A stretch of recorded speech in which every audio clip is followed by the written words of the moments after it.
और इधर दतिया उपचुनाव के बीच पूर्व गृह मंत्री डॉक्टर नरोत्तम मिश्रा एक बार फिर अपने पुराने अंदाज में नजर आ गए। भाजपा कार्यकर्ता सम्मेलन चल रहा था, उन्होंने पुलिस कार्रवाई पर सवाल उठाए, एसपी को सख्त संदेश दिया और पहली बार टिकट कटने के मामले पर खुलकर अपनी बात रखी। उनके बयान के बाद अब देखिए दतिया की सियासत एक बार फिर से गर्मा गई है। देखिए खास रिपोर्ट। भाजपा कार्यकाल, कार्यकर्ताओं की भीड़ और मंच पर पूर्व गृह मंत्री डॉक्टर नरोत्तम मिश्रा। 10 जुलाई के चक्का जाम के बाद हुई पुलिस कार्रवाई पर उन्होंने नाराजगी जताई। उन्होंने कहा, सड़क खुलवाना पुलिस का काम था, लेकिन भाजपा कार्यालय में आंसू गैस छोड़ना और कार्यकर्ताओं पर केस दर्ज करना गलत था। इतना ही नहीं, मंच से एसपी समेत पूरे पुलिस महकमे को संदेश भी दे डाला। माइक से सारे रिकॉर्डिंग हो रही है, पुलिस वाले ध्यान से सुने, खासकर एसपी साहब सुने। आपने गाड़ियां तोड़ी, हमारे पास डिजिटल फुटेज है।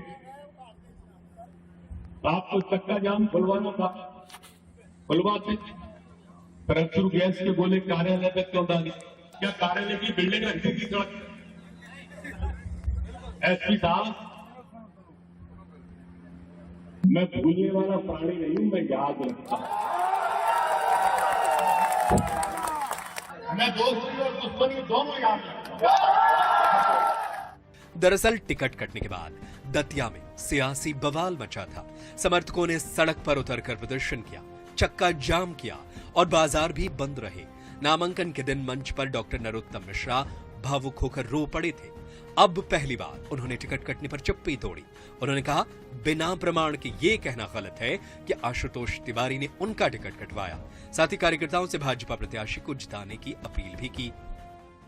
बदला लेना है, पुलिस प्रशासन से कह रहे हो। आज तो उसने टिकट काट लिया, आज तो उसकी क्षमता है टिकट काटने की। भाई टिकट काटने वाले कोई और है, वहां तक तुम्हारी क्षमता नहीं है जाने की। ठीक बात है कि नहीं? वहां हमें बात करनी है, वो हम करेंगे। तुम जानते हो कि हम नहीं करेंगे, हम करेंगे।